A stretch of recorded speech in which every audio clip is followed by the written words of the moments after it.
Comme chaque année, Alger se prépare pour accueillir le rendez-vous littéraire phare de l'année, le SILA, la 27e édition du Salon international du livre sous le thème « Lire pour triompher » ouvrira ses portes dans 3 jours, compte à rebours enclenché.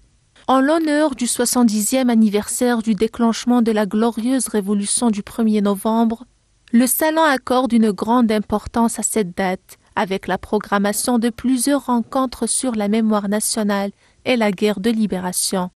La 27e édition du Salon international du livre d'Alger coïncidera cette année donc avec les festivités, avec le 70e anniversaire du déclenchement de la noble guerre de révolution nationale. C'est à cette occasion que le programme d'animation culturelle donc a été élaboré. Je dirais que 70% du programme culturel donc s'articule autour de cette thématique qui est donc la révolution algérienne. Du 6 au 16 novembre 2024, le Qatar sera chez lui au SILA, invité d'honneur de l'événement littéraire par excellence, qui accueillera des exposants, écrivains, historiens et des intellectuels de 40 pays, dont 290 éditeurs algériens. Il y a d'autres thématiques saillantes que sont donc des thématiques concernant l'invité d'honneur, puisqu'il participera donc avec un programme d'animation culturelle riche et varié à travers ses livres, à travers ses culturels, à travers ses écrivains et ses intellectuels sur une surface de 200 mètres carrés, qui est soigneusement élaborée aux couleurs du Qatar. Chaque lecture est un acte de résistance, dit-on. En plein génocide à Gaza, l'esprit de la Palestine aura de toute évidence toute sa place au Salon du livre d'Alger.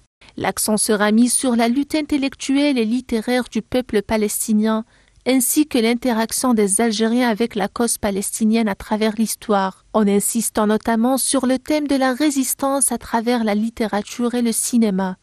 C'est une édition donc en général donc aussi qui est fidèle donc aux orientations des pouvoirs publics, à savoir donc le soutien de la cause palestinienne donc par la présence d'écrivains et d'intellectuels palestiniens, mais aussi un programme d'animation culturelle en rapport donc avec le combat du peuple palestinien, mais également la question du Sahara occidental et toutes les questions justes dans le monde que soutient notre pays, l'Algérie. Des livres et des histoires à vous donner le tournis, le SILA compte bien faire plonger ses adeptes dans leur élément.